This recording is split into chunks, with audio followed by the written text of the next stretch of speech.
সত্যানুসন্ধানলৈ মই দিগন্ত কুমাৰ নাথে আপোনালোকক আদৰিছোঁ। সত্যানুসন্ধানৰ মজিয়াত আজি আমি আলোচনা কৰিম সমাজ সংস্কাৰৰ বাটেৰে নতুন চৰকাৰ। ইতিবাচক চিন্তাৰে আজি আমাৰ এই ইতিবাচক আলোচনা, যি সময়ত আমাৰ সমাজখন সম্পূৰ্ণৰূপে বিপথে গৈছে, উদীয়মান বহু ল'ৰা ছোৱালী, বহু যুৱক যুৱতী অবাটে গৈছে, সেই সময়ত আমি দেখা পাইছোঁ সমাজ সংস্কাৰৰ বাটেৰে নতুন চৰকাৰে প্ৰথমটো পদক্ষেপ গ্ৰহণ কৰিছে, এটা আদৰণীয় পদক্ষেপ। এই বিষয়লৈ আমি আলোচনালৈ আগবাঢ়িছোঁ। মই আলোচনাৰ বাবে প্ৰথমে আদৰিছোঁ জনসংখ্যা সমাধান ফাউণ্ডেশ্যন অসমৰ অধ্যক্ষৰ দায়িত্বত থকা ভাস্কৰ দাস ডাঙৰীয়া। তেখেতৰ দৃষ্টিকোণৰ পৰা বহুখিনি কথা ক'ব। মই আদৰিছোঁ এগৰাকী বিশিষ্ট সমাজসেৱক, সমাজ সংগঠক আব্দুল আজিজ চৌধুৰী ডাঙৰীয়া। তেখেতৰ দৃষ্টিকোণৰ পৰা বহুখিনি কথা ক'ব। মই আদৰিছোঁ বিজেপি দলৰ এগৰাকী মুখপাত্ৰ ত্ৰিদীপ মৰাণ ডাঙৰীয়া। তেখেতৰ মন্তব্য আপোনালোকক আগবঢ়াব। মই আদৰিছোঁ গুৱাহাটী উচ্চ ন্যায়ালয়ৰ অধিবক্তা দীপাঞ্জলি দাস পাঠকে বহুখিনি মন্তব্য আপোনালোকক দিব পাৰিব। মই অনুষ্ঠানৰ আৰম্ভণিতে ভাস্কৰ দাস ডাঙৰীয়াৰ ওচৰলৈ আহিছোঁ আৰু ভাস্কৰ দাস ডাঙৰীয়াক মই এই কথাই সুধিব বিচাৰিছোঁ, আমাৰ দৰ্শকক জনাবৰ বাবে আহ্বান জনাইছোঁ যে সমাজ সংস্কাৰৰ বাটেৰে আমাৰ নতুন চৰকাৰখন অগ্ৰসৰ হোৱাৰ পূৰ্বাভাস আগজাননী আমি দেখা পাইছোঁ। দাস ডাঙৰীয়াই কি কয়? প্ৰথম চৰকাৰৰ যেতিয়া হেৰি ল'লে, সিদিনা শপত লৈ তেওঁলোকে ফাৰ্ষ্ট যোনখন কেবিনেট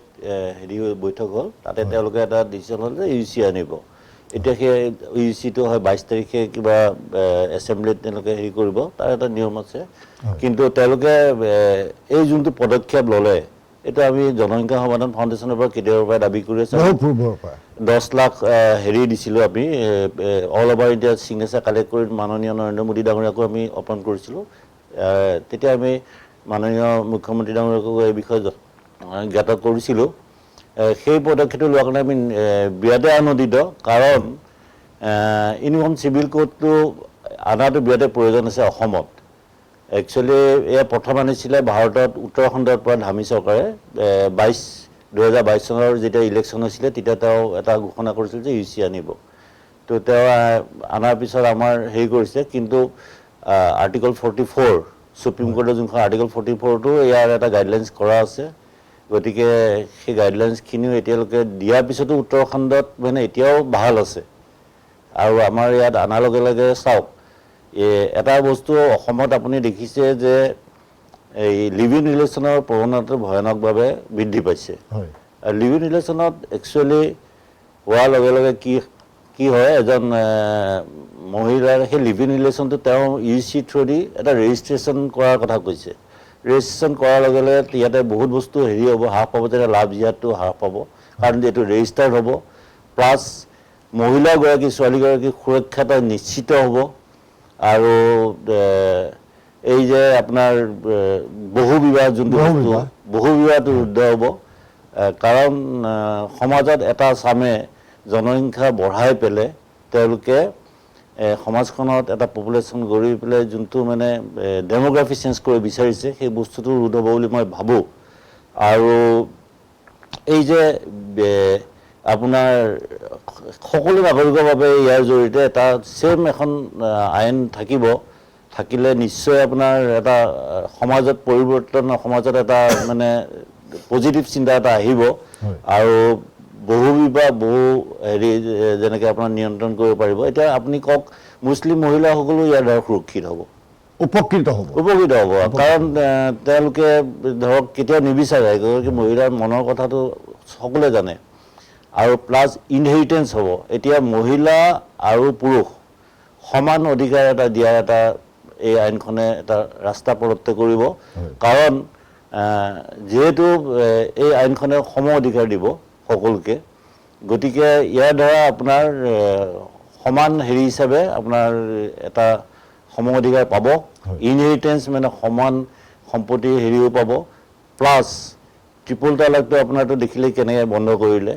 গতিকে সমাজৰ বাতাবৰণটো ভাল হ'ব। কাৰণ যদি আজি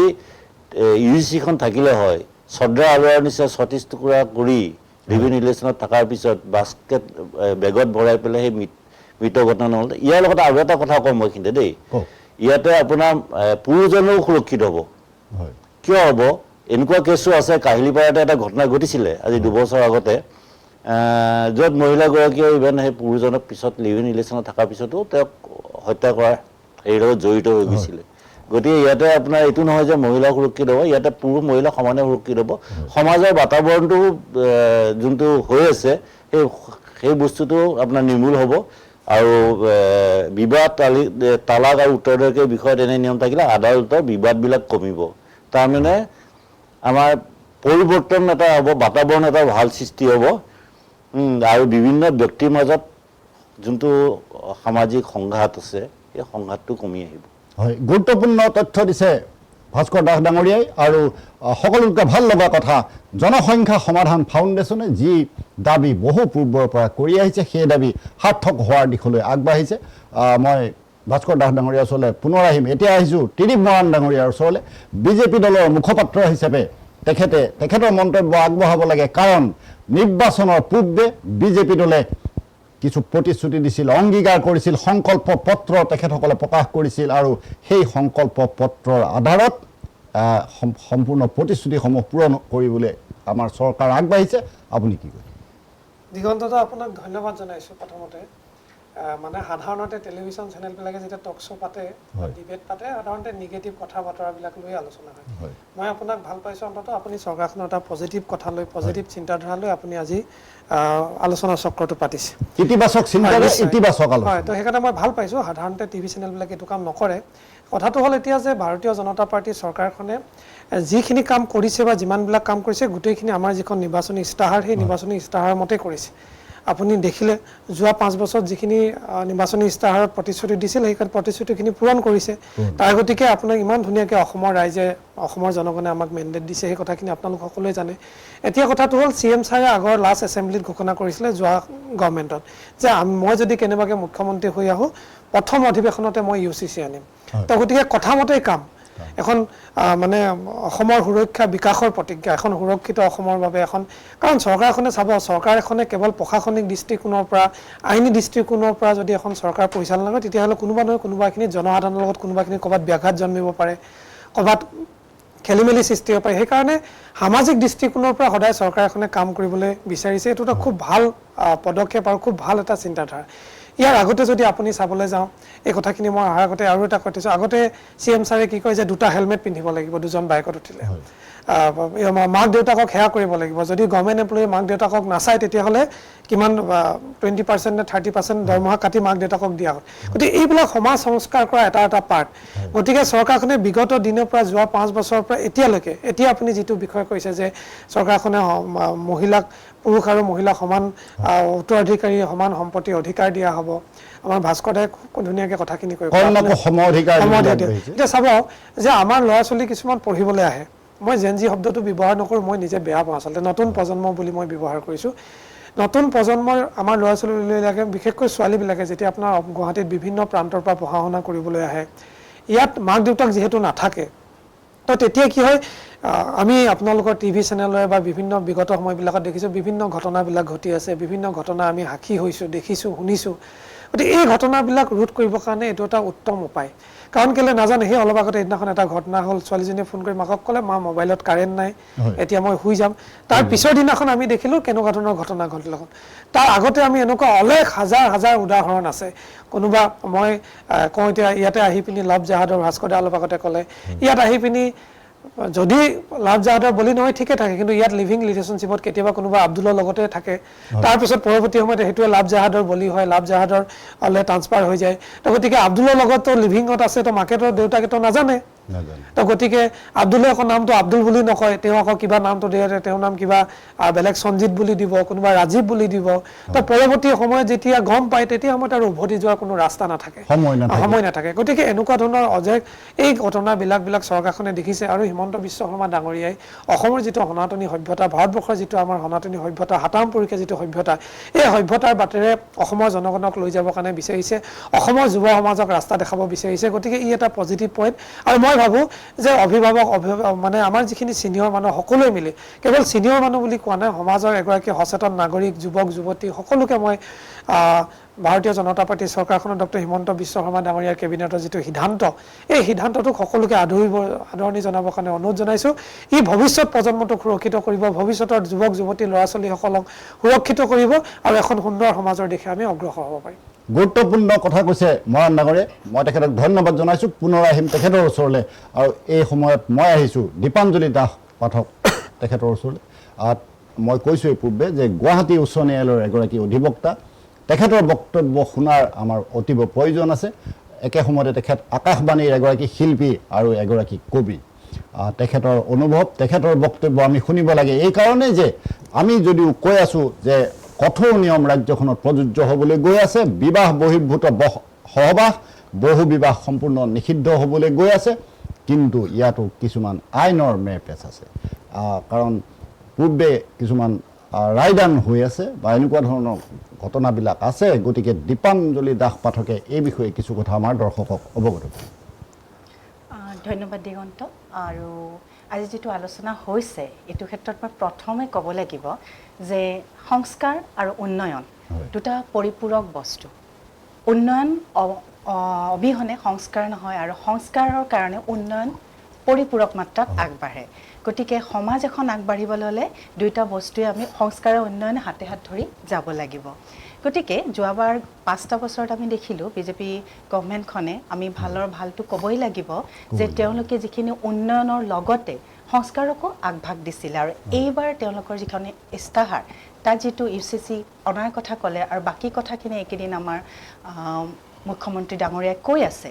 তাৰ পৰা মোৰ এনেকুৱা লাগিছে এই চৰকাৰখনে বিশেষকৈ সমাজত মহিলাসকলৰ যি স্থান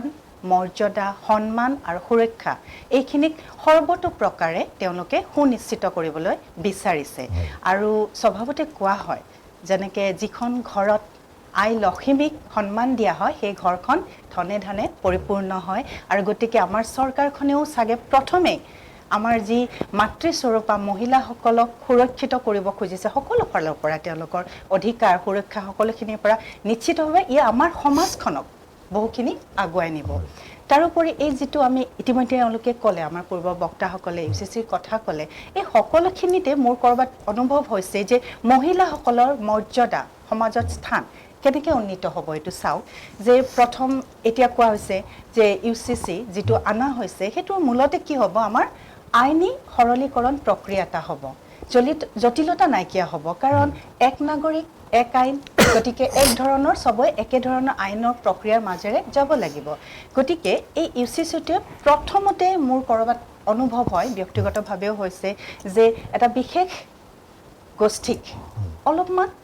চেঞ্জ এটা দিব পৰিৱৰ্তন এটা দিব ক্ষতিগ্ৰস্ত কৰিব আৰু পৰিৱৰ্তন আনিবলৈ হ'লে উন্নয়ন কৰিবলৈ হ'লে কিছু ধৰণৰ আমি পৰিৱৰ্তনৰ মাজেৰে যাবও লাগিব তাৰ ফলত কিছু হয়তো ক্ষতিও হ'ব পাৰে আমাৰ কিন্তু আমি চাব লাগিব তাৰ পৰা আমাৰ লাভ কিমান হ'ব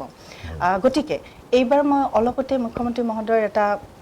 বাইট দেখিছিলোঁ কোনোবা এটা চেনেলত তেওঁ কৈছিলে যে সংখ্যালঘু সমাজখনে আমি যেতিয়া ইউচিচি আনিম প্ৰথমতে মোক বহুত বেয়া পাব কিন্তু অনাগত 5 বছৰ বা 10 বছৰ পিছত তেওঁলোকে এই গোটেই বস্তু প্ৰক্ৰিয়াটোৰ সুফলখিনি বুজি পাব আৰু তেতিয়া তেওঁলোকে মোকে ভাল পাবৰ ধন্যবাদ দিব গতিকে ইউচিচি যেতিয়া আহিব ইউচিচিৰ লগত প্ৰথমে কি আহিব আমাৰ হিন্দু ম্যাৰেজ এক্টত ইমান বেছি প্ৰভাৱ নেপেলায় কাৰণ আমাৰ বেছিভাগ ক্ষেত্ৰতে এনেকুৱা কথা নাই প্ৰথম আমাৰ ম্যাৰেজখনৰ কথা আহিব বিয়াখনৰ কথা আহিব আৰু বিয়াখনত ইউনিফাইড ইচিচি হোৱাৰ লগে লগে আমি বিয়াখন এটা লিগেলি এপ্ৰুভড হ'ব লাগিব কাৰণ এতিয়া তেওঁলোকৰ মুছলিম কমিউনিটিৰ মাজত বিয়াখন যে লিগেলি হ'ব লাগিব বুলি তেনেকুৱা কথা নাই কিন্তু ইতিমধ্যে ম্যান্ডেটৰি হৈ গৈছে যে বিয়া ৰেজিষ্টাৰ কৰিব লাগিব সকলোৱে কৰিব লাগিব কিন্তু বিয়াখন ৰেজিষ্টাৰ কৰাৰ লগে লগে কি হৈ যায় যে ডিভোৰ্সটো লিগেল কৰিব লগা হয় আইনী এখন প্ৰক্ৰিয়াৰ মাজেৰে গৈ পেলাই ডিভোৰ্সটো লিগেলি কৰিবলগীয়া হয় কিন্তু এটা বিশেষ কমিউনিটিয়ে সংখ্যালঘু কমিউনিটিয়ে বা আমাৰ মুছলিম সমাজখনে যিসকল এতিয়াও মুছলিম পাৰ্চনেল লৰ আণ্ডাৰত তেওঁলোকে চলি আছে বিশেষ কিছুমান ক্ষেত্ৰত তেওঁলোকে কি হয় যেটো ডিভোৰ্স হেতু তেওঁলোকৰ নিজৰ পাৰ্চনেল ল মতে কৰি আছে যাৰ ফলত আটাইতকৈ ক্ষতিগ্ৰস্ত হৈছে তেওঁলোকৰ মহিলা সমাজ গতিকে বিয়াখন যিহেতু লিগেলি নহয় গতিকে ডিভোৰ্চটো লিগেলি নহয় কিন্তু আমাৰ লগত সেইটো একেধৰণে নিমিলে গতিকে এতিয়া বিয়া ডিভোৰ্চ লগত আহিল সাকসেছন যেটো আমাৰ উত্তৰাধিকাৰী সূত্ৰে যেটো সম্পত্তিৰ কথা আহিছে তাত মুখ্যমন্ত্ৰী মহোদয়ে কৈ আছে যে ছোৱালী সকলেও এতিয়া সমানে অধিকাৰ এটো আমাৰ হিন্দু সাকসেছন এক্টত অলৰেডি আছে যেটো আমাৰ এমেন্ডেড এক্ট হৈছে 2005ত হেতু অলৰেডি ছোৱালী সকলকো সম অধিকাৰ দিয়া হৈছে কিন্তু মুসলিম যেটো পাৰ্সনেল ল তেওঁ তাত কিছুমান ডিফাৰেন্সেস আছে যেনেকৈ তেওঁলোকে 2/3 মানে ইনহেৰিটেন্সতহে এতিয়াও লাগি আছে 2/3ত মানে লৰাই যদি দুটা অংশ পায় ছোৱালী এটা অংশ পাব হেতু এটা এনসেষ্টৰিয়েল কথা আৰু তাৰোপৰি এটা এনেকুৱা এটা সাইড আছে যেটো আমাৰ আজো ককাৰ দিনৰ পৰা যেটো যৌথ প্ৰপাৰ্টি এটা সম্পত্তি এটা আমি বংশগত সূত্ৰে লাভ কৰো তাতো আমাৰ হিন্দু সকলে আমাৰ ছোৱালী সমানে হেখিনি ক্লেম কৰিব পাৰে দাবী কৰিব পাৰে আৰু পাব পাৰে হেতু এডপ্ট কৰা হৈছে আমাৰ এমেন্ড কৰি পেলাই এডপ্ট কৰা হ'ল কিন্তু মুসলিম পাৰ্সনেল লত ছোৱালী সকলক সেই কপাৰ্চনাৰী ৰাইট যেটো হেতু দিয়া হোৱা নাই প্ৰপাৰ্টি তেওঁলোকক দিয়া নাই সেই ধৰণেও এটা খলনি হ'ব এটো আহিলে সাকসেছনৰ ক্ষেত্ৰত ইউসিসি তাৰ পিছত ইউসিসি আহিল মহিলাসকলৰ ফেভাৰত যে এতিয়া বাল্য বিবাহ বন্ধ হ'ব এটা ষ্টেণ্ডাৰ্ডাইজ এজ এটা ফিক্স কৰিব আমাৰ ইতিমধ্যে আছে 18 আৰু 21 ছোৱালীৰ 18 লৰাৰ 21 কিন্তু মুছলমান সকলৰ হেতু নাই তেওঁলোকে খুব বেছি পিউবাৰ্টি গেইন পিৰিয়ড এটাক ধৰি লয় আৰু তাৰ ফলত কি হৈছে অতি সৰু সৰুতে যেটো বাল্য বিবাহ ইতিমধ্যে আমাৰ অলৰেডি আমাৰ দিয়া হৈছিল যে বাল্য বিবাহ ৰোধ হ'ব বাল্য বিবাহটো গতিকে এতিয়া ইউসিসি আহাৰ লগে লগে বাল্য বিবাহত প্ৰভাৱ পৰিব সেই এটাৰ ফলতো মহিলা সকলৰে বহুতখিনি জীবন ৰক্ষা হ'ব সুৰক্ষিত হ'ব তেওঁলোকৰ গুটেইখিনি মহিলা কেন্দ্ৰিক এটা মানে সহায় হ'ব তাৰ ওপৰত লগে লগে আহিলে বহু বিবাহ যেটো নিষিদ্ধ কৰিব কৈছে পলিগামি তে মনোগামিৰ কথা কৈছে পলিগামিও প্ৰত্যক্ষ আৰু পৰোক্ষভাৱে মহিলা সকলকে সহায় কৰিবলৈ গৈ আছে যেতিয়া পলিগামি নিষিদ্ধ হ'ব বহু বিবাহ নিষিদ্ধ হ'ব তেতিয়া এগৰাকী মহিলাই একদম প্ৰত্যক্ষভাৱে আমাৰ ইউসিসিৰ দ্বাৰা লাভৱান হ'ব কাৰণ কোনো মহিলাই নিজ ইচ্ছাত নিবিচাৰে যে তেওঁৰ হাজবেণ্ডে আৰু দুগৰাকী বা তিনিগৰাকী বিয়া পাতক তেওঁ আচলতে কৰবাত প্ৰেছাৰত আহে কম্পালচনত আহে আৰু হেতু গ্ৰহণ কৰিবলৈ বাধ্য হয় গতিকে তাৰ ফলত কি হ'ল মহিলাগৰাকীৰ নিজৰ সামাজিক মৰ্যাদা স্থান সন্মান আনকি তেওঁৰ যিবিলাক অধিকাৰ আছে সেইখিনিৰ পৰা তেওঁ কৰবাত বঞ্চিত হৈ যায় হেতু এটা হ'ল ইউসিসিৰ লগতে আৰু তাৰোপৰি যেতিয়া বহু বিবাহ বন্ধ হ'ব লগে লগে তাৰ ইম্প্যাক্টটো ক'ত পৰিব আমাৰ জনসংখ্যাত পৰিব গতিকে এই গুটে কথাখিনিয়ে এটা সামাজিক শৃংখলা সামাজিক সুৰক্ষা আৰু মহিলাসকলৰ বিশেষকে স্থান মৰ্যাদা সন্মান যাতে অক্ষুণ্ণ থাকে তাৰ প্ৰতিহে নিৰ্ণয়তা মানে দিশ দিব আৰু লগতে মোৰ লাগে আমাৰ যেতিয়া জনসংখ্যা বিস্ফোৰণৰ এটা পৰ্যায়ত আমি উপনীত হৈছো সেইখিনিক কৰবাত এই ইউসিসিৰ মাধ্যমেৰে গতিখিনিৰ মাধ্যমেৰে আমি নিয়ন্ত্ৰণ কৰিবৰ কাৰণে চৰকাৰে এটা খুব শক্তিশালী পদক্ষেপ লৈছে বুলি মই ভাবো আৰু লগতে যি ইতিমধ্যে লাভ জেহাদাৰ কথা কৈছে আৰু আপুনিও ইতিমধ্যে কৈছে যে যেটো আমাৰ ওলাইছে ঘুনুকঘানাককে যে লিভ ইন ৰিলেশন হয়তো তেনেকুৱা কথা এটা ওলাইছে গতিকে লিভ ইন ৰিলেশন দেখিছো কি লাভ আছে নাজানো লোকসান বহুত দেখিছো কাৰণ এটা সামাজিক বিশৃংখলতা সৃষ্টি কৰিছে যেটো আসলতে আমাৰ ইমান বছৰৰ যেটো আমাৰ সংস্কাৰ আমাৰ সামাজিক সংস্কাৰ তাত নাছিলে কিন্তু এতিয়া হৈছে কিন্তু হেতু অলপ কৰবাত কন্ট্ৰোল কৰাৰ প্ৰয়োজন হৈছে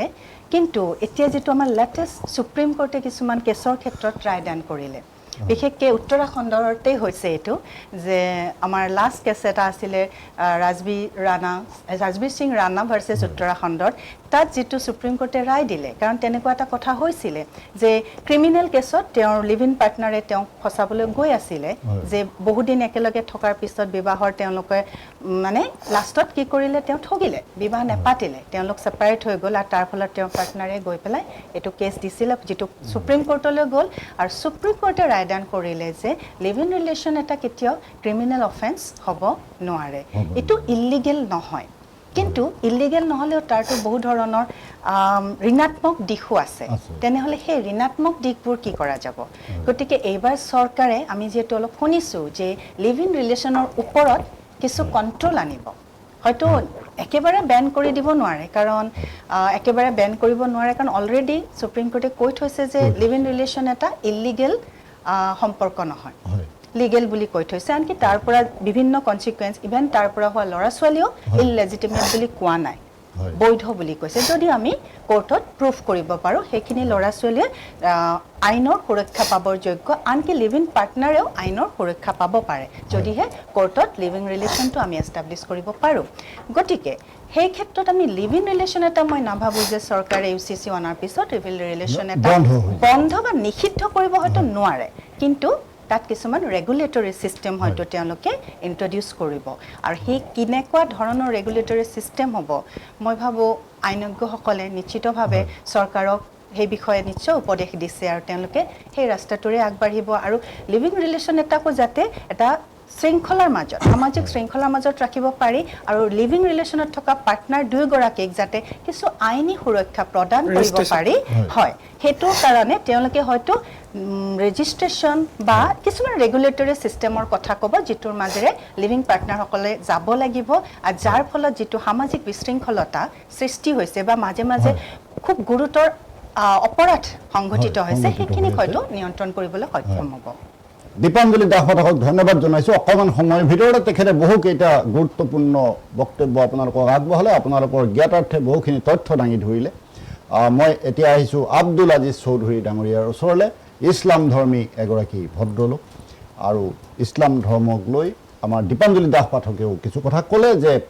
আৰু আমাৰ মুখ্যমন্ত্ৰী মহোদয়ে ইতিপূৰ্বে এই কথা কৈছে যে ইছলাম ধৰ্মী মহিলাসকল UCC উমৈহতীয়া দেৱানী বিধিৰ দ্বাৰা অধিক হাৰত উপকৃত হ'ব সেই কথাও কৈছে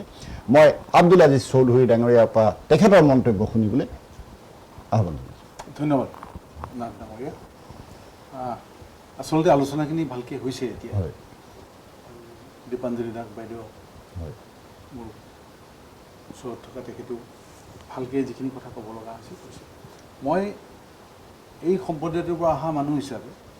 মই এটা কথা কওঁ যে UCCৰ বিৰোধিতা কৰিবলগীয়া কোনো এনেকুৱা যুক্তি নাই যে এইটোৱে সমাজখনক পিছুৱাই নিব আচলতে ইছলাম ধৰ্মী সমাজখনক UCCয়ে কি কৰিব আগুৱাইহে নিব আৰু সমাজখনৰ মহিলাসকলক আচলতে উপকৃত কৰিব কিন্তু তাত এনেকুৱা কিছুমান মানুহ আছে আৰু ধৰ্মান্ধ যিখিনি ব্যক্তি আছে যিখিনিয়ে সমাজখন পৰিচালিত কৰে ধৰ্মৰ দ্বাৰা পৰিচালিত সমাজ এখনে কেতিয়াও যুক্তিৰে চিন্তা কৰিব নোৱাৰে এইটো একেবাৰে সত্য কথা আৰু এইখন সমাজত বা সেইখন সমাজৰ কথা মই ক'ম যে ধৰ্মৰ বিধি বিধান বা যিটো শৰীয়ত আইন আছে বা চাৰিয়া ল বুলি কয় সেইটো বিষয়ত মই ক'ম যে তেখেতসকলে UCC নিবিচাৰে কিন্তু তেওঁলোকে চাৰিয়া একখন বিচাৰে কোন কোন ক্ষেত্ৰত তেওঁলোকে বিবাহত বিচাৰিব সম্পত্তিৰ অধিকাৰক লৈ বিচাৰিব বা আৰু বেলেগ কিবা কিবি কিছু কামত বিচাৰিব কিন্তু চুৰি ডকাইতি বা যিবিলাক অপৰাধিক ঘটনা ঘটে অসামাজিক ঘটনা ঘটে তাতে কিন্তু তেওঁলোকে সেই আইনখন নিবিচাৰে আমাৰ ভাৰতীয় সংবিধানৰ আণ্ডাৰতহে তেওঁলোকে বা সংবিধানৰ ভিতৰতে তেওঁলোকে বিচাৰ বিচাৰে কোৰ্টলৈ যায় আদালতৰ বিচাৰত যায় এতিয়া তেওঁলোকৰ চাৰিয়া আইন মতে হয় কি যদি কোনোবাই চুৰ কৰিছে আৰু যদি প্ৰমাণ হৈছে তেওঁৰ সমৰ্থন কাটি দিব লাগে গুৰিতে সেইটো জানো তেওঁলোকে বিচাৰিব নিবিচাৰে জেলত কেইদিনমান থাকি আহিব গতিকে এই কথাবিলাক ক্লিয়াৰ হ'ব লাগে যদি কাৰোবাক লাগেই এইখন আইন চাৰিয়া আইন যদি লাগেই সেই মানুহবিলাকক বিচাৰি উলিয়াই তেওঁলোকৰ ওপৰত এই আইনখন প্ৰযোজ্য কৰিব 100%। চৌদি আৰবত যিটো হয় ৰাস্তাৰ মাজত যে ডিঙিটো কাটি দিয়ে তেনেকুৱা ধৰণৰ আইন এটা তেওঁলোকক দিয়া উচিত বুলি মই ভাবোঁ তেতিয়া তেওঁলোকে নিজেই ক'ব আমাক নালাগে এই আইনখন গতিকে আৰু বিশেষ এটা কথা মই ক'ম এই লিভিনৰ ক্ষেত্ৰত লিভ ইন ৰিলেশ্যনশ্বিপটো আচলতে মই কি বুলি ক'ম ভাল বুলি ক'ম নে বেয়া বুলি ক'ম মানুহ লৈ কথা যিবিলাক মানুহৰ যি মানসিকতা তেওঁলোকে বিয়া পাতি 100টা ৰেজিষ্টাৰ কৰিলেও তেওঁলোকে বেয়া কৰিব আৰু কিছুমানে বিয়া নাপাতিলেও ভাল কৰিব স্বভাৱৰ দোষ গতিকে উদ্দেশ্য ঠিক থাকিলে সকলোতে ভাল আৰু উদ্দেশ্য বেয়া হ'লে বহুত প্ৰতিজ্ঞা কৰি আনি পেলাইও হত্যা হয় বা ঠগ হয় প্ৰবঞ্চনা হয় গতিকে এইটোৰ বিষয়ে মই বহুত ক'বলৈ নাযাওঁ আৰু সুপ্ৰিম কোৰ্টেও কিবা এটা ৰায় দি থৈ দিছে কিন্তু তথাপি তাক ৰেগুলেট কৰাটো দৰকাৰ ৰেগুলেট কৰাটো দৰকাৰ আৰু নিৰীক্ষণত থকাটো দৰকাৰ আৰু আজিকালিৰ সমাজখনত কি হৈছে এই যিটো নিউক্লিয়াৰ ফেমিলি আহিছে যৌথ ফেমিলি আছিল আগতে তাৰ সময়টো বেলেগ আছিল তাৰ যিবিলাক ৰিজাল্ট আছিলে বেলেগ আছিলে আজিকালি নিউক্লিয়াৰ ফেমিলি মাক দেউতাক আৰু ল'ৰা ছোৱালী কোনে কাকো নামাতে কোনে কাকো কথা নাপাতে পাতিবও নোখোজে গতিকে কোনে কি সিদ্ধান্ত লৈছে কোনে কি ডিচিশ্যন লৈছে কোনে কি কাম কৰিছে মানে গম নাপায় আৰু কিছুমানে গম পাবলৈ ইচ্ছাও নকৰে ভাবে কি যে ল'ৰা ছোৱালীৰ পাৰ্চনেল কথা তেনেকৈও বহুতে ভাবে ফলত কি হয় কেতিয়াবা ভাল ছোৱালী এজনী ফুল পাত্ৰৰ ওচৰত গৈ পেলাই পৰে বা এই তেখেতে কোৱাৰ নিচিনা আব্দুল শব্দটো বাৰু মোৰে নাম একো নাই কিন্তু এইটো নাই নাই মই বুজি পাইছোঁ এইটো হৈছে কি যে বেলেগ বাৰু মই আৰু এজন আব্দুলৰ কথা কওঁ যে সেইজনে কি কৰিছিল ফেচবুকত খুব লিখিছিল আৰু এবাৰ মোদী আহোঁতে এই চাৰিয়া আইনৰ কথা বন্ধ হ'ব বুলি তেওঁলোকে ঘোষণা কৰিছিল তেতিয়া তেওঁ লিখিছিলে ফেচবুকত চিঞৰি চিঞৰি লিখিছিল যে কোনে বন্ধ কৰক মই চাম তাৰপিছত মাকে ভিতৰৰ পৰা কৈছে যে তোৰ বাইৰেক ভিনিয়েৰে থৈ গ'ল আৰু এজনী আনিলে হা তেনেকুৱা এটা জব গতিকে সকলো পুৰুষে ভাবে যে বহু বিবাহ কৰোঁ দুটা তিনিটা বিয়া কৰোঁ সেইখন সমাজত কিন্তু নিজৰ ভনীয়েকজনীৰ গিৰিয়েকজনে কিন্তু কৰাটো তেওঁলোকে নিবিচাৰে মানুহ স্বাৰ্থপৰ গতিকে এনেকুৱা বিভিন্ন ধৰণৰ কথা থাকে গতিকে মই এইখিনি কথাই ক'লোঁ আৰু বিশেষ মানে বহলাবলৈ নাযাওঁ মই সমৰ্থন কৰিছোঁ UCC আহক আৰু ৰাজ্যখনৰ এটা সম্প্ৰদায় যদি পিছ পৰি থাকে এটা সম্প্ৰদায় যদি এই যে মানে ভূপেন হাজৰিকাই যে গাইছিলে বিশ্বৰ শৰীৰত পংগু অংগ হ'লে বিশ্বজনে ভাল পাব তেনেকুৱাই যে অসমৰ শৰীৰত তেওঁলোক যদি অংগ মানে এটা অংগ হয় তেওঁলোকেও এডভান্স হ'ব লাগিব তেওঁলোকো বিকশিত হ'ব লাগিব তেওঁলোকো আগবাঢ়িব লাগিব নহ'লে অসমখন আৰু বহুত বেছি বেয়া অৱস্থালৈ গৈ যাব যিখিনি ভাল মানুহ আছে সেইখিনি মানুহৰো কষ্ট হ'ব ধন্যবাদ গুৰুত্বপূৰ্ণ তথ্য দিছে আব্দুল আজিজ চৌধুৰী ডাঙৰীয়া তেখেতক মই ধন্যবাদ জনাইছোঁ আৰু আমাৰ আলোচনাৰ মাজত এই কথা ওলাই আছে যে বিবাহ বহিৰ্ভূত এই সম্পৰ্কই বহুতৰ জীৱন নাশ কৰিছে আৰু অতি শেহতীয়াকৈ যদি চাওঁ আমি বেছি দূৰলৈ যাব নালাগে আজিৰ পৰা 1.5 মাহৰ আগৰ ঘটনা আমাৰ জোনালীৰ ওচৰত এগৰাকী ছাত্ৰীয়ে আত্মহনন কৰিছে এনেকুৱা লিভ ইন ৰিলেশ্যনৰ ফলশ্ৰুতিতে এইগৰাকী ছাত্ৰীয়ে আত্মহনন কৰিব লগা এনেধৰণৰ ঘটনাবোৰ আমাৰ সমাজত প্ৰায় ঘটি থাকিবলৈ লৈছে ভাস্কৰ দাস ডাঙৰীয়াৰ ওচৰলৈ আহিছোঁ দাস ডাঙৰীয়াক মই সুধিব খুজিছোঁ যে এই পদক্ষেপে এনেধৰণৰ সমস্যাবোৰ যদি সমাধান কৰে তেতিয়া আমাৰ সমাজখনৰ পৰা অসামাজিক এই ব্যাধিবোৰ সম্পূৰ্ণৰূপে দূৰ হ'ব বুলি আপুনি ভাবে ডেফিনেটলি সম্পূৰ্ণভাৱে দূৰ হ'ব বুলি ভাবোঁ আৰু আপোনাৰ যিহেতু সমান নাগৰিক সংহিতা চাওক আপোনাক মই এটা কথা কওঁ 1947 যেতিয়া ইণ্ডিপেণ্ডেঞ্চ হৈছিলে তেতিয়া এটা হেৰি ওলাইছিল যে আমি বাই ডেমোগ্ৰাফিক চেঞ্জ কৰি আমি এই যে অঞ্চলটো আছে আমি এটা দখল কৰিম ইয়াতে মই অসমীয়া মুছলমান খিলঞ্জীয়াসকলে কোৱা নাই দেই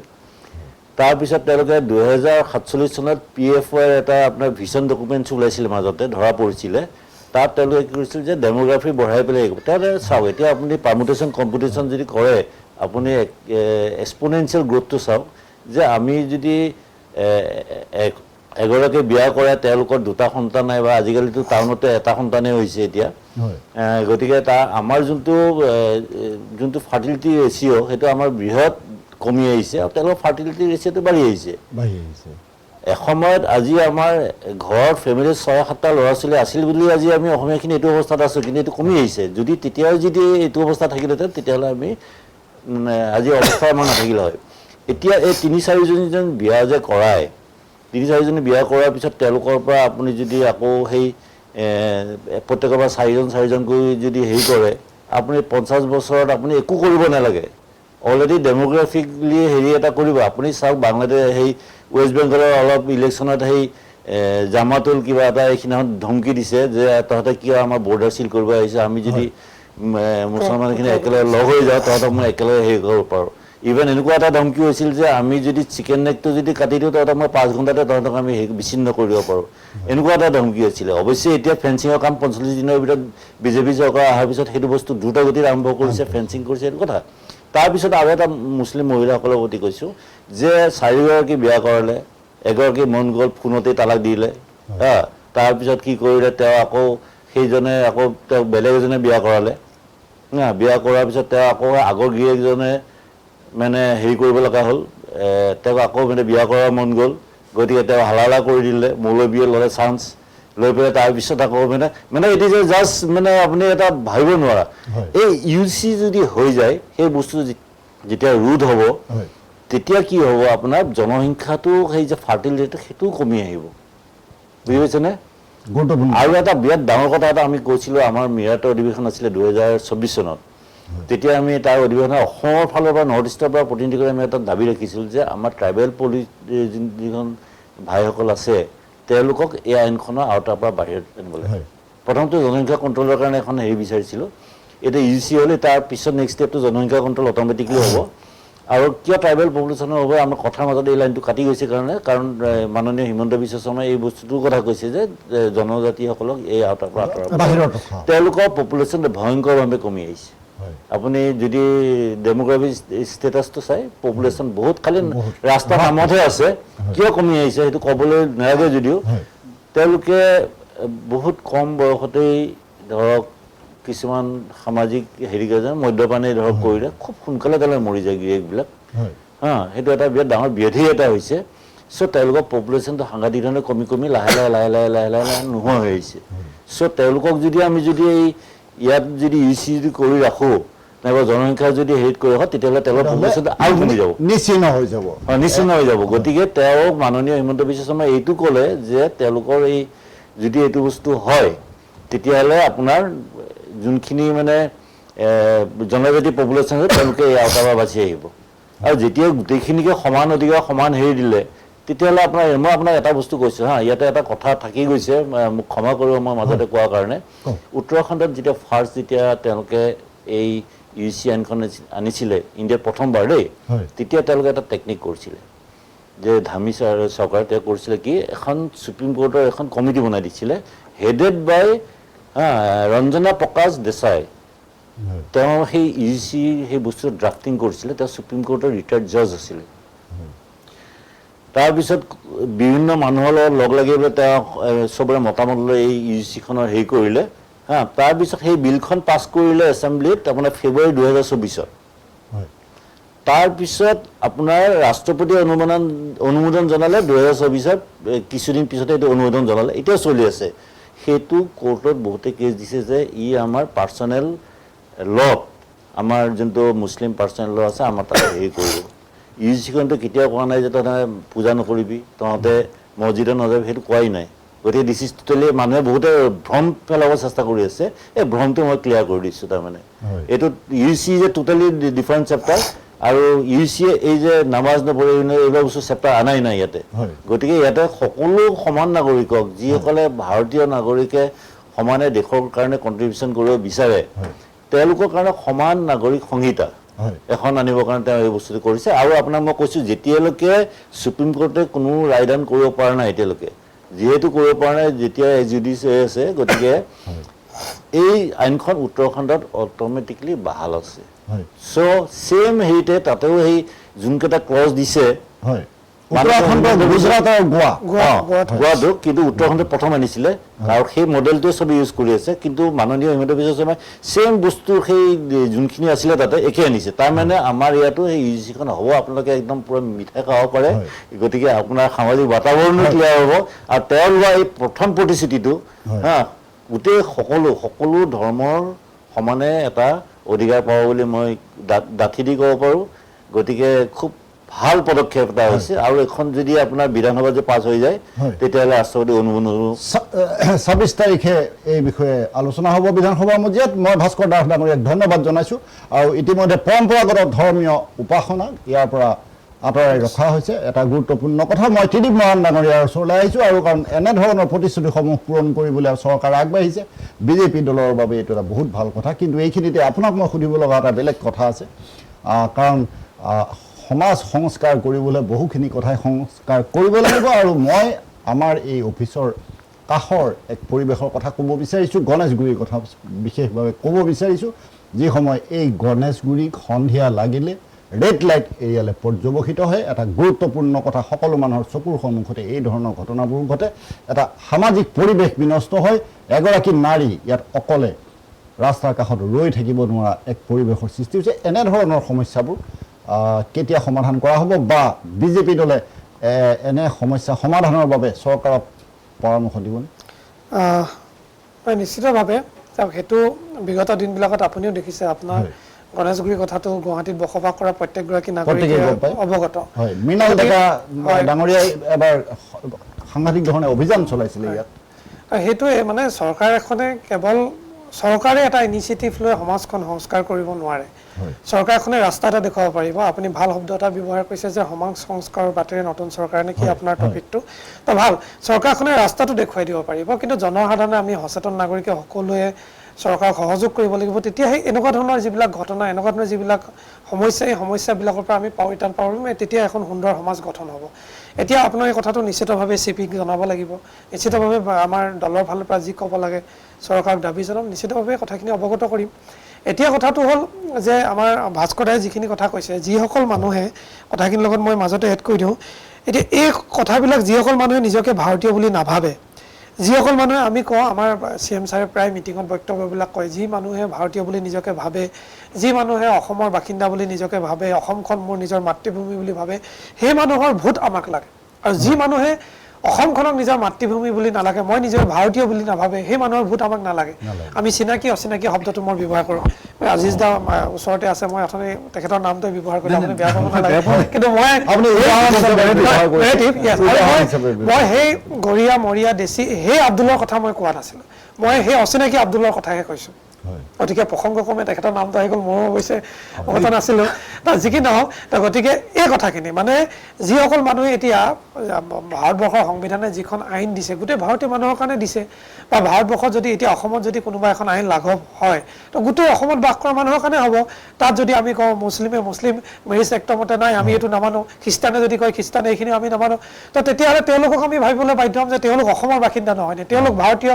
মানে বাসিন্দা নহয়নে কাৰণ ভাৰতবৰ্ষৰ সংবিধানে যিখন আইন তেওঁলোকে সততে সংবিধানৰ কথা কয় যিখন আইন দিছে সেই আইনখনৰ মতে আমি চলিম এতিয়া এই কথাটো প্ৰাসংগিকতা কেনেকৈ আহিলে এতিয়া আপুনি চাব 1978ত সুপ্ৰিম কোৰ্টত মহম্মদ আহমেদ খান ভাৰ্চেছ শ্বাহ বানু বেগমৰ বুলি এটা গোচৰ আছে আমাৰ হয় এই বাইদেৱে ভালকৈ গম পাব কথাটো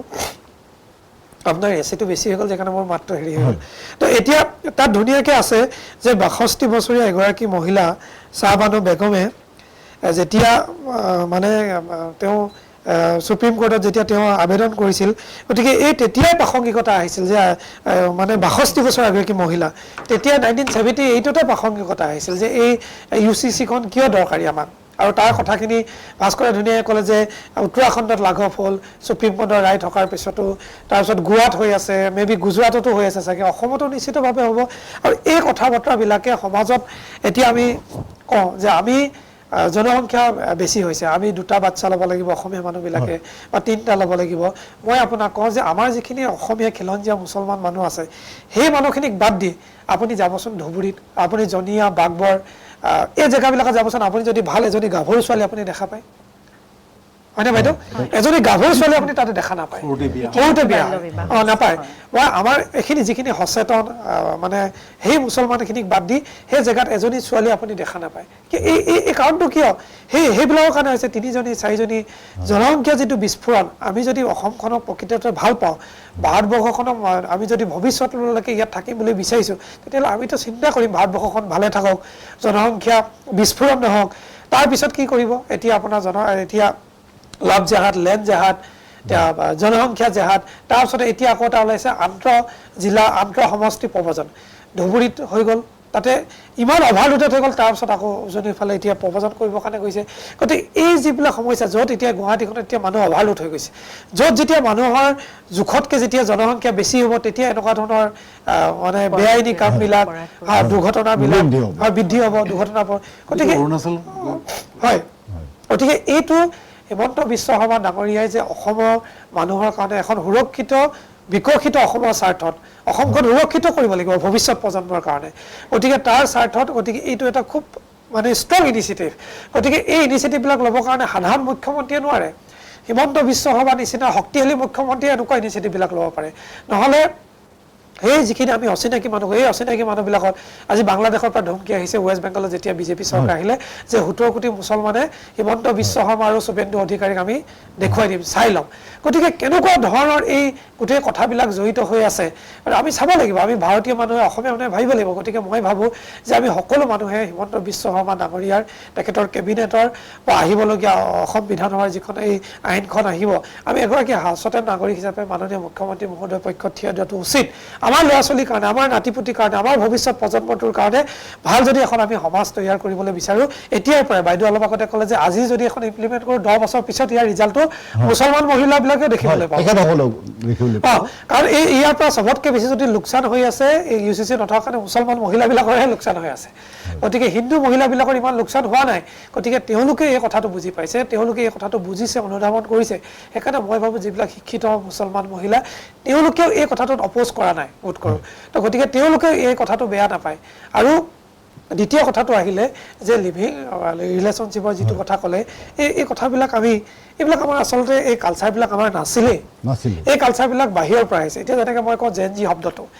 আমি আচলতে কি হয় আমি যিটো বস্তু বাহিৰৰ বস্তুবিলাক আমি পটককৈ কেটচ কৰি সহজতে লৈ লওঁ কিন্তু আমাৰ নিজৰ বস্তুবিলাক আমি ল'বলৈ টান পাওঁ যেনেকৈ আমি চিটি চেণ্টাৰত খ্ৰীষ্টমাছ আহিলে দেখিব এই গাঁৱত হয় ভিৰ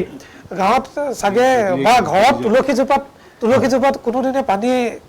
মানে এগিলাচ ঢালি নোপোৱা আমি অসমীয়াবিলাকে কি কওঁ খ্ৰীষ্টমাছ আহিছে কিবা কি ট্ৰি বুলি কয় আমিতো নাজানো বাৰু সেইবিলাক তো গতিকে আমাৰ খ্ৰীষ্টমাছ ট্ৰি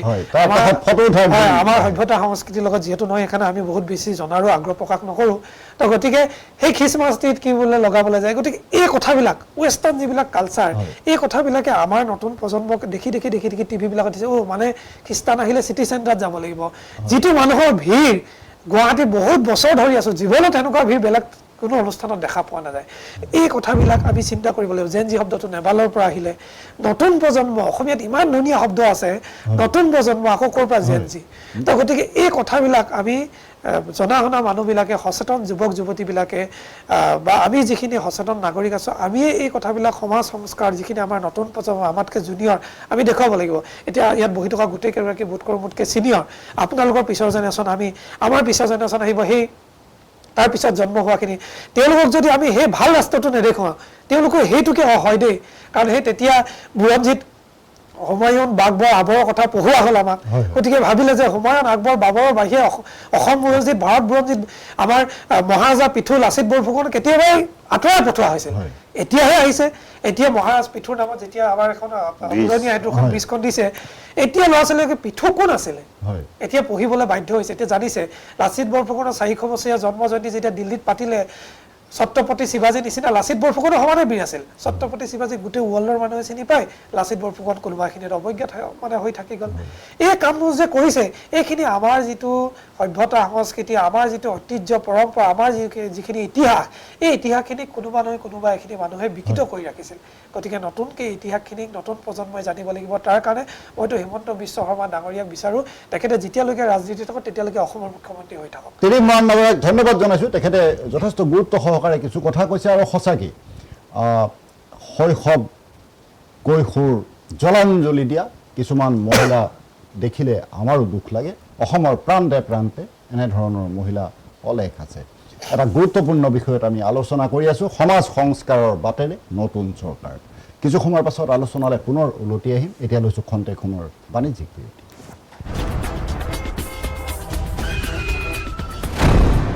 এক্সিডেণ্টৰ পৰা বাচিলা হয় কিন্তু এই ধোঁৱা ধূলি সোপাৰ পৰা কেনেকৈ বাচিবা হে এইবোৰে কলিজা হাওঁফাওঁ চব খাব বুজিছা হাৰ্ট এটেক হৈ মৰিব লাগিব মোৰ চকুকেইটাও পুৰিছে বুজিছেনে মুঠৰ ওপৰত মৰণ ফান উশাহৰ বায়ুকণো বিষাক্ত হ'ল বুলি নক'ব আমাৰ কিছুমান কাম কাজেহে বায়ু বিষাক্ত কৰিলে প্ৰদূষিত বায়ুৰ ফলত হৃদযন্ত্ৰ হাওঁফাওঁ মস্তিষ্ক যকৃত বৃক্ক আদি ৰোগত আক্ৰান্ত হোৱাৰ লগতে মৃত্যুৰ কাৰণো হ'ব পাৰে আমি তেনে কাম কাজৰ কিবা একোটা হয় প্ৰদূষণ ৰোধী ব্যৱস্থা ল'ব লাগিব আহক আমি বায়ু প্ৰদূষণ ৰোধ কৰোঁ অসম প্ৰদূষণ নিয়ন্ত্ৰণ পৰিষদৰ দ্বাৰা প্ৰচাৰিত स्कैमर्स की विकेट टपकाने की कोशिशें जारी क्या होगी समाप्त बल्लेबाजों की पारी। हेलो मैडम बिजली विभाग से बोल रहा हूँ इस लिंक पे पैसे भरे वरना बिजली कट जाएगी। बिजली कट जाएगी? बिजली कट जाएगी बोल टेंशन का माहौल, बल्लेबाज जाल में फंसते हुए। काट दो वैसे भी आज कैंडल लाइट डिनर का प्लान है। कैंडल लाइट आंटी भर दो ना प्लीज। मुंह तोड़ दबाव, कमाल की साझेदारी ने कर दिया स्कैमिंग टीम को परास्त। बी अलर्ट, बी स्कैम से।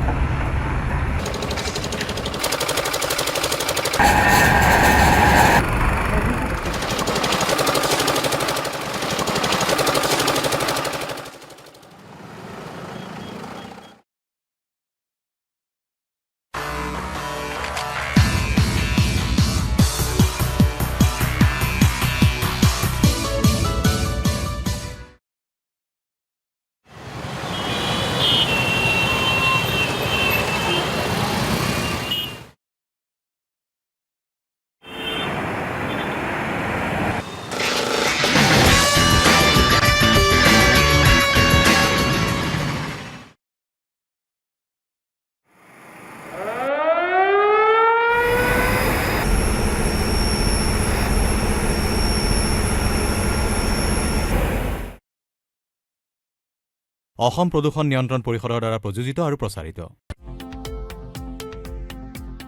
শৰীৰৰ যিকোনো অসুবিধাৰ সন্মুখীন হৈছে নেকি আপুনি? শাৰীৰিক সমস্যাৰ প্ৰতিকাৰ কেৱল আমি দিম। অভিজ্ঞ চিকিৎসকে দিব সুপৰামৰ্শ। প্ৰতি সপ্তাহত থাকিব বিভিন্ন ৰোগৰ বিশেষজ্ঞ চিকিৎসক। চাবলৈ নাপাহৰিব এনি ভাৰত 24ৰ বিশেষ অনুষ্ঠান স্বাস্থ্য বিশেষ।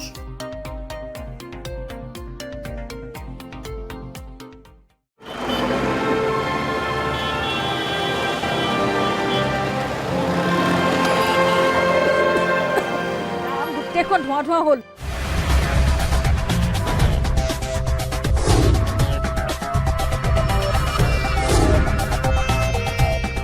প্ৰদূষণ, গাড়ী মটৰৰ বাবে প্ৰদূষণ। এই প্ৰদূষণবোৰ বন্ধ কৰিব নোৱাৰিনে?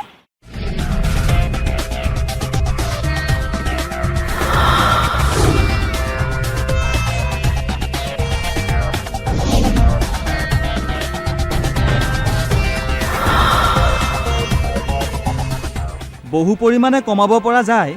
এই প্ৰদূষণে কম ক্ষতি কৰিছেনে বাৰু? সেই কথা আমি নিজে নুবুজিলে কোনে বুজাব?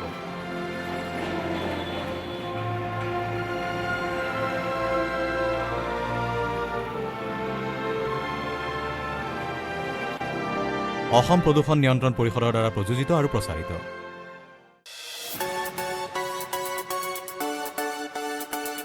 ৰঙাপাৰাবাসীৰ বাবে সুখবৰ। আপুনি যদি দুচকীয়া বাহন ক্ৰয় কৰিব বিচাৰিছে তেন্তে এতিয়াৰ পৰা আৰু চিন্তাৰ কোনো প্ৰয়োজন নাই।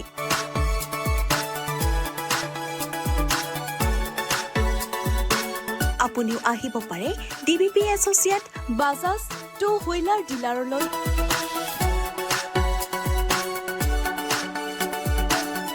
আমাৰ ঠিকনা হৈছে ৱাৰ্ড নং ৮ ঠাকুৰবাৰী ৰোড, ডাকঘৰ, ৰঙাপাৰা, জিলা শোণিতপুৰ, অসম। আমাৰ যোগাযোগ নম্বৰ হৈছে 9435707133 আৰু 9707967285।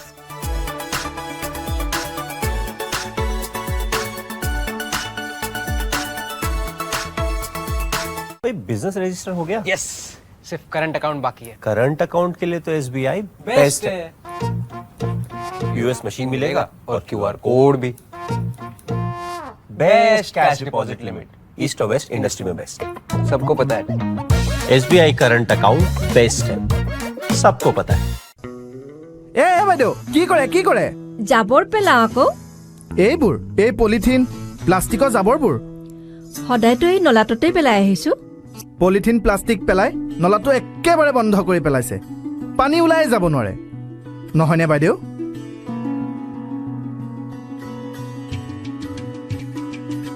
ৰ'ব বাইদেউ, ৰ'ব 1 মিনিট ৰ'ব। আপুনি জানেনে পলিথিন প্লাষ্টিক পানীত নগলে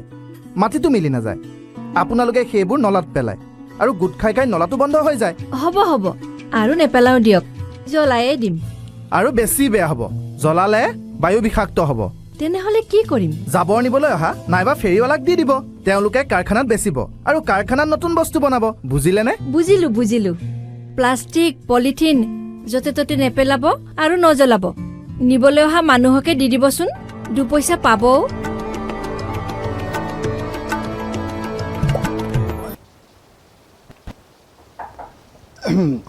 বিৰতিৰ পাছত আমি পুনৰ আলোচনালৈ উলটি আহিছোঁ। সমাজ সংস্কাৰৰ বাটেৰে নতুন চৰকাৰ, এই বিষয় লৈ আমি আলোচনা কৰি আছোঁ। চাৰিওগৰাকী অতিথিয়ে যথেষ্ট গুৰুত্বপূৰ্ণ মন্তব্য আপোনালোকক আগবঢ়াইছে। মই আহিছোঁ দীপাঞ্জলি দাস পাঠক তেখেতৰ ওচৰলৈ, আৰু তেখেতৰ পৰা জানিব লগা আমাৰ বহুখিনি কথা আছে। গুৱাহাটী উচ্চ ন্যায়ালয়ৰ এগৰাকী অধিবক্তা হিচাপে তেখেতৰ দৃষ্টিকোণৰ পৰা গোটেইখিনি কথা কৈ আছে। মই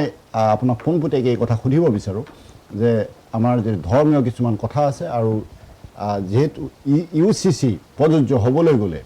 ধৰ্মৰ ক্ষেত্ৰতো কিছুমান বাধা নিষেধ আহি পৰিব। ধৰি লওক আমাৰ হিজাব পৰিধান কৰি ছাত্ৰী বিদ্যালয়লৈ যোৱা, এনেধৰণৰ কিছুমান কথা কিছুদিনৰ পূৰ্বে যথেষ্টখিনি চৰ্চা লৈ আহিছিলে। এনেধৰণৰ ঘটনাবোৰে কিবা প্ৰভাৱ পেলাব পাৰিব নেকি, বা UCCয়ে কিবা প্ৰভাৱ পেলাব নেকি? আপোনাৰ কি মন্তব্য? এতিয়া চাওক দিগন্ত, ধৰ্মীয় কথাত হস্তক্ষেপ কৰিব বুলি UCCয়ে নকয়, কিন্তু UCCৰ এনেকুৱা এটা কিছুমান কথা আছে যে যিটো আইনী সৰলীকৰণ, সেইটো এটা আইন সকলোৰে কাৰণে। এতিয়া ধৰক স্কুল এখনত আমাৰ সকলো ল'ৰা ছোৱালীয়ে ইউনিফৰ্ম পৰিধান কৰি যায়, আমিও গৈছিলোঁ, সকলোৱে যায়। গতিকে তাত যদি এক বিশেষ ধাৰ্মিক সম্প্ৰদায়ৰ ছাত্ৰ বা ছাত্ৰীয়ে ধৰ্মৰ দোহাই দি ইউনিফৰ্মটো ব্ৰেক কৰি এটা ধৰ্মীয় পোচাক বা কিবা এটা লৈ যায়, নিশ্চয় সেইটোত আপত্তি উঠিব। আৰু নিশ্চয় মই ভাবোঁ এই ক্ষেত্ৰত চৰকাৰেও কিবা নিশ্চয় এনেকুৱা এটা দিব নিয়ম নীতি ধৰি যে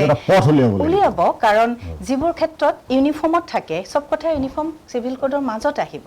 গতিকে ইউনিফৰ্ম এটা সকলোৰে কাৰণে যিটো ধাৰ্য কৰা হয়, তাত ধৰ্মীয় কথাৰ দোহাই দি এনেকুৱা হিজাব বা তেনেকুৱা কিবা পৰিধান কৰি দিব বুলি মই নাভাবোঁ। সেইটো উচিতো নহয়, আৰু সেইটো আমি নিশ্চিতভাৱে স্কুল প্ৰশাসনেও এইটো মানে সমৰ্থন কৰাটো উচিত নহয় বুলিয়ে ভাবোঁ। কাৰণ যিবিলাক ঠাই আমাৰ কমন ইউজৰ, সাধাৰণতে সকলোৱে সমান সকলোতে, তাত আমি সাধাৰণ যি ধৰণৰ নিয়ম নীতিৰ মাজেৰে যাব লাগে তেনেকুৱা নিয়ম নীতিৰ মাজেৰে যাব। বাকী ধৰ্মীয় উপাসনা বা উপাসনা গৃহ, যেনেকৈ অলপতে কোৱা হৈছিলে উত্তৰ প্ৰদেশত এটা সময়ত আছিলে যে যেতিয়া শুক্ৰবাৰ হয় নামাজ পঢ়ে এটা সম্প্ৰদায়, মুছলিম সম্প্ৰদায়, তেতিয়া ৰাস্তাত বহি নামাজ পঢ়ে। ৰাস্তাত বহি নামাজ পঢ়োঁতে কি হৈছিলে, গোটেই যিখিনি ৰাস্তাৰ যাতায়াত পথাচাৰী সকলোৰে কাৰণে ব্যাহত হৈ যায়, বন্ধ দিব লগা অৱস্থা এটা হয়। আৰু সেইটো বন্ধ কৰি দিয়া হৈছিল, কাৰণ যেতিয়া নামাজ পঢ়িবলৈ এখন বিশেষ ঠাই আছে, তেওঁলোকে মছজিদৰ ভিতৰত গৈ নামাজ পঢ়িব পাৰে, তাত কোনেও বাধা নিষেধ নকৰে। কিন্তু যিটো ৰাস্তা সকলো পথাচাৰীৰ কাৰণে ব্যৱহাৰ কৰিবলগীয়া এটা ৰাস্তা, সেইটো বন্ধ কৰি দি নামাজ পঢ়াটো নিশ্চিতভাৱে আইনৰ ফালৰ পৰাও বিৰুদ্ধাচৰণ কৰা হ'ব আৰু নিষিদ্ধ কৰা হৈছে, আৰু সেইটো কৰা যাব। সেই ক্ষেত্ৰত মই ভাবোঁ তেনেকুৱা কোনো পোচাক বা এনেকুৱা জাতীয় কথাও হয়তো এইটো UCCৰ আওতালৈ আনিব। হয়, দীপাঞ্জলি দাস পাঠকক মই ধন্যবাদ জনাইছোঁ। মই আহিছোঁ আব্দুল আজিজ চৌধুৰী ডাঙৰীয়াৰ ওচৰলৈ, আৰু চৌধুৰী ডাঙৰীয়াকো মই একেটা প্ৰশ্নই সুধিব বিচাৰিছোঁ যে এনেধৰণৰ ধৰ্মীয় দিশত কিছু বাধা নিষেধ আহিলে অসুবিধা হ'ব নেকি? মইতো ভাবোঁ UCCয়ে ধৰ্মীয় দিশত একো বাধা নিষেধৰ কথা কোৱা নাই বা নকয়। তেওঁলোকে অকল আইনখনৰ কথাহে কৈছে, সকলোৰে কাৰণে একে আইন, এক দেশ এক আইন, এইটো কথা কৈছে। তেতিয়া মই ভাবোঁ যিখিনি মানুহে ভাবিছে যে তেওঁলোকৰ অপকাৰ হ'ব, তেওঁলোকৰ কাৰণে ভালহে হ'ব, উপকাৰ হ'ব, তেওঁলোকৰ সম্প্ৰদায়টো আগবাঢ়ি আহিব। গতিকে ধৰ্মীয় বাধা নিষেধ, মছজিদত নামাজ পঢ়িবলৈ বাধা দিয়া নাই, মন্দিৰত পূজা কৰিবলৈ পৰম্পৰাগত ধৰ্মীয় উপাসনা চলি থাকিব। কিন্তু মোৰ এটা আপত্তি আছে, এই ধৰ্মীয় অনুষ্ঠানবিলাকত লাউড স্পীকাৰৰ যিটো ডাঙৰ শব্দ, সেইটো অলপ যদি চৰকাৰে কমাবলৈ ব্যৱস্থা লয়, সেইটো মই খুব সুখী হ'ম। কাৰণ কিয় পশ্চিমবংগতো সেইটো কৰিছে, এইবাৰ নতুন চৰকাৰে সেইটো কৰিছে। গতিকে সেইবিলাক সঠিক যিবিলাক সিদ্ধান্ত গভৰ্ণমেণ্টে লৈছে বা চৰকাৰে লৈছে, সেইবিলাকক আমি সমৰ্থন কৰি গৈছোঁ সদায়। হয়, এটা গুৰুত্বপূৰ্ণ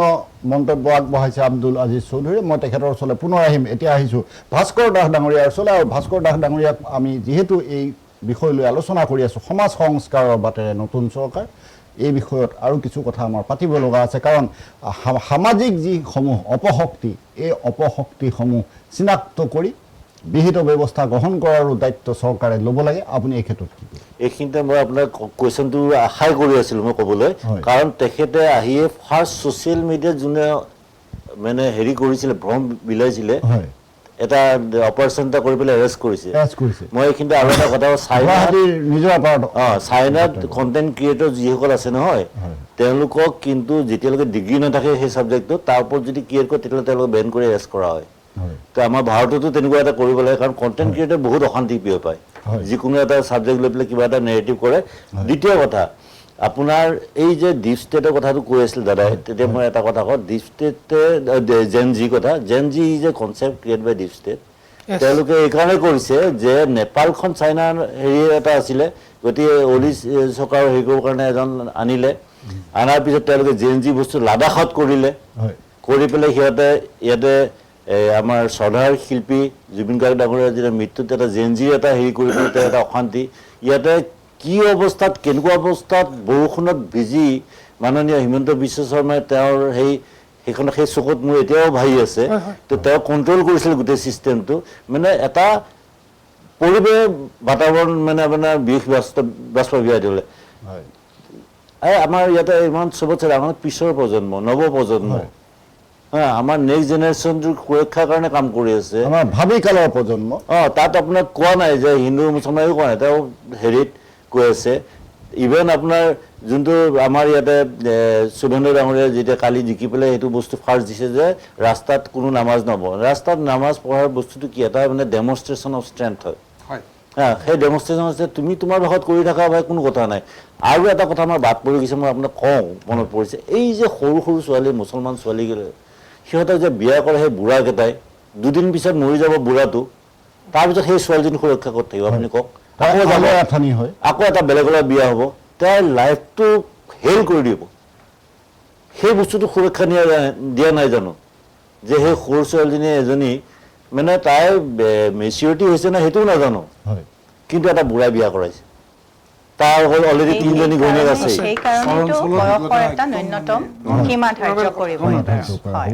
এটা গুৰুত্বপূৰ্ণ কথা ভাস্কৰ দাস ডাঙৰীয়াক ধন্যবাদ জনাইছোঁ। মই আহিছোঁ ত্ৰিদীপ মৰাণ ডাঙৰীয়াৰ ওচৰলৈ, আৰু মৰাণ ডাঙৰীয়াক মই আমাৰ দৰ্শকক জনাবৰ বাবে এটা কথা আহ্বান জনাম যে আমাৰ সভ্যতা, আমাৰ সংস্কৃতি, এই দুইটা বস্তু ৰক্ষা কৰাৰ কাৰণে আমাৰ ৰাইজে বিজেপি দলৰ পৰা সম্পূৰ্ণৰূপে আশা কৰিব পাৰে, এই কথা আপুনি নিশ্চয়তা দি ক'ব পাৰে। আৰু যদি এই দৰে কথাবিলাক আগবাঢ়ি যায় তেতিয়াহ'লে আপোনালোকৰ দলৰ বাবে, আপোনালোকৰ চৰকাৰৰ বাবে যথেষ্ট ইতিবাচক চিন্তাৰ দুৱাৰ মুকলি হ'ব, এই আশা আমি কৰিব পাৰোঁ। আপুনি কি কয়? নাই, ঠিকেই। ভাৰতীয় জনতা পাৰ্টীয়ে চাওক, আমি এই কথাটো আমাৰ নতুন কথা নহয়, এইটো আমাৰ মানে এইটো আইডিঅলজিকেল আমাৰ যুদ্ধ। এইটো কাৰণে ভাৰতীয় জনতা পাৰ্টীয়ে কাম কৰিছে, কাৰণ আমাৰ তেতিয়া আমাৰ পৰম পূজনীয় শ্যামা প্ৰসাদ মুখাৰ্জী তেতিয়া কৈ গৈছে যে এক দেশ মে দো বিধান, দো প্ৰধান আৰু দো নিচান নেহি চলেগা। মানে এখন দেশত মানে বেলেগ বেলেগ নাগৰিকে দুখন আইন কেনেকৈ মানিব? এখনেই আইন মানিব লাগিব, দো বিধান নেহি চলেগা, তো এখনেই মানিব লাগিব। আৰু এইটো আমাৰ কমিটমেণ্ট, যেনেকৈ হিমন্ত বিশ্ব শৰ্মা ডাঙৰীয়াই কমিটমেণ্ট কৰিছিলে যে 5 লাখ বিঘা ভূমি উচ্ছেদ কৰিম, প্ৰথম UCC কথাটো কৈছিলে। এইবিলাক আমাৰ নিৰ্বাচনী প্ৰতিশ্ৰুতি প্ৰদান, প্ৰতিশ্ৰুতি পূৰণ। যিটো প্ৰতিশ্ৰুতি প্ৰদান কৰিছিলে অসমৰ ৰাইজক, সেইটো পূৰণ কৰিবৰ কাৰণে দিনে ৰাতিয়ে কষ্ট কৰে, সেইটো আপোনালোকে দেখিছে 5 বছৰত। এতিয়া সেইটো হ'ল এটা প্ৰতিশ্ৰুতি, UCC আমি আনিম, প্ৰথম অধিৱেশনত আহি গৈছে। ছেকেণ্ড হ'ল 5 লাখ বিঘা ভূমি উচ্ছেদ, সেইটো আমাৰ কমিটমেণ্ট। 2 লাখ ল'ৰা ছোৱালীক চাকৰি, সেইটো কমিটমেণ্ট। মানে এইটো আমাৰ যিটো আইডিঅলজি, সেই আইডিঅলজিৰ মতে ভাৰতীয় জনতা পাৰ্টী চৰকাৰখনে কাম কৰিব। আৰু সেই কামখিনি মই সকলো জনগণক, সচেতন নাগৰিকক মানে হিমন্ত বিশ্ব শৰ্মা ডাঙৰীয়াক কাষত থিয় হৈ সাহস দিবৰ কাৰণে অনুৰোধ জনাইছোঁ। মৰাণ ডাঙৰীয়াক ধন্যবাদ জনাইছোঁ। মই আহিছোঁ দীপাঞ্জলি দাস পাঠক তেখেতৰ ওচৰলৈ, আৰু তেখেতক এটা কথা সুধিব বিচাৰিছোঁ যে আপোনাৰ আশাৰ কথা আপুনি ক'ব, আমাৰ দৰ্শকক আপুনি জনাব যে গুৱাহাটীৰ পৰা এই অসামাজিক পৰিৱেশ, আমাৰ কদৰ্যময় যি অৱস্থা গুৱাহাটীখনৰ হৈ থাকে, গুৱাহাটী মহানগৰৰ কথা কৈছোঁ কাৰণ যিহেতু আমাৰ ৰাজ্যখনৰ ৰাজধানী, ইয়াৰ পৰা এই পৰিৱেশ এই চৰকাৰে আঁতৰ কৰিব পাৰিব বুলি আপুনি সন্তুষ্ট নে, আপুনি ভাবেনে? ভাবোঁ আৰু সেই আশাও কৰোঁ। কিন্তু মই ভাবোঁ চৰকাৰে নিজৰ কৰণীয় কৰিবই, তাৰ লগত আমাৰ জনসাধাৰণৰো নিশ্চিতভাৱে দায়িত্ব আছে। কেৱল সকলোখিনি আমি চৰকাৰৰ মুখলৈ চাই থাকিলেতো নহ'ব। যি কদৰ্য পৰিৱেশ বা এতিয়াৰ যিটো পৰিস্থিতি হৈ আছে গুৱাহাটীৰ সকলো ফালৰ পৰা, সেইখিনি উন্নয়নৰ দায়িত্ব নিশ্চিতভাৱে ইতিমধ্যে চৰকাৰে বহুতখিনি কৰিছে যোৱা 5টা বৰ্ষৰ কাৰ্যকালত, আৰু আমিও ভাবোঁ আমিও কিছু তাৰ লগত সহযোগ কৰিম, আৰু চৰকাৰৰ লগতে নাগৰিকসকলে যদি সচেতন হয় নিশ্চিতভাৱে গুৱাহাটী এখন জাকত জিলিকা মহানগৰী হ'ব এই চৰকাৰৰ কালতে। আপোনাক ধন্যবাদ জনাইছোঁ। আমাৰ অনুষ্ঠানৰ সময় চমু চেপি আহিছে আৰু কেইটামান মিনিটৰ পাছতে আমি অনুষ্ঠানৰ পৰা বিদায় ল'ম। মই শেষবাৰৰ বাবে আব্দুল আজিজ চৌধুৰী ডাঙৰীয়াৰ ওচৰলৈ আহিছোঁ আৰু চৌধুৰী ডাঙৰীয়াই নিজৰ মন্তব্য আমাৰ দৰ্শকক জনাব। আমি এখন স্বাধীন দেশৰ নাগৰিক, আমাৰ সংবিধানে আমাক অধিকাৰ দিছে, আমাৰ বাক স্বাধীনতা আছে, আমাৰ সম্পূৰ্ণ স্বাধীনতা আছে, আমি যি মন যায় সেই কামেই আমি কৰিব পাৰোঁ। আব্দুল আজিজ চৌধুৰী ডাঙৰীয়াই ক'ব যে আমাৰ স্বাধীনতাত এনেধৰণৰ পদক্ষেপসমূহে বাধা আৰোপ কৰিব নেকি বা হস্তক্ষেপ কৰিলে আমি কিবা কৰিব পাৰোঁ নেকি? আপোনাৰ কি মন্তব্য? মই শেষত এটা মন্তব্য দিওঁ, হয়, সেইটো হৈছে যে ভাৰতবৰ্ষৰ যিখিনি মুছলমান বা ইছলাম ধৰ্মী মানুহ, তেওঁলোকৰ 99%ই ভাৰতীয় হিন্দুৰ পৰা হোৱা। এইটো কথা সকলোৱে জানে, যোনে জানে তেওঁলোকে লিখিছে, বহুত মেলে মিটিঙে গাই থাকে এইবিলাক কথা। কাৰণ আৰৱৰ পৰা কোনো অহা নাছিলে, বহুত কম মানুহ আহিছিলে। গতিকে ভাৰতীয় মুছলমানে যোনেই নহওক তেওঁলোকে ভাবিব নালাগে যে UCC কৰিলে আমাৰ অসুবিধা হ'ব। 2 নম্বৰ, তেওঁলোকে আৰবীয় কালচাৰটো যিটো সংস্কৃতি, এইটো ভাৰতীয় সংস্কৃতিৰ লগত একদম নিমিলে। তেওঁলোকে এইবিলাক বস্তু অলপ ত্যাগ কৰিব লাগে, অলপ কমাব লাগে, তেতিয়া দুইটা সম্প্ৰদায়ৰ মানুহৰ মাজত মিলা প্ৰীতি বাঢ়িব বুলি মই ভাবোঁ। 3 নম্বৰ কথাটো হৈছে এই যিটো পৰিৱেশৰ কথা ক'লে আমাৰ গণেশগুৰি, তাত হৈছে কি মানুহৰ অভ্যাস, বেয়া মানুহখিনিৰো অভ্যাস হৈছে ইয়ালৈ আহি মই ভাবা কথা। গতিকে যিকেইখন বাৰ বা যিটো স্পষ্টকৈ মই ক'ব পাৰোঁ, মই সেইফালে অহা যোৱা কৰি থাকোঁ, ৰাতি কেতিয়াবা আহোঁতে মই দেখা পাওঁ, লাজ লাগে, ল'ৰা ছোৱালীৰ লগত লৈ আহিলে আৰু লাজ লাগে। গতিকে সেইটোৰ কাৰণে আমাৰ প্ৰশাসনে খুব কঠোৰ ব্যৱস্থা লৈ যদি 3-4 মাহমান খুব পহৰা দিয়ে, মই ভাবোঁ এইবিলাক বন্ধ হৈ যাব। মানুহৰ অভ্যাসটো বন্ধ হ'লে মানুহ কঠোৰ হ'ব লাগিব।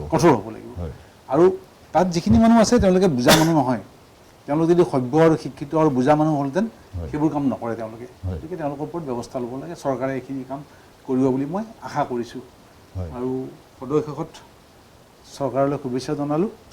তেওঁলোকে লোৱা যিখিনি ইনিচিয়েটিভ আছে সেইখিনি সফলভাৱে পূৰণ হওক,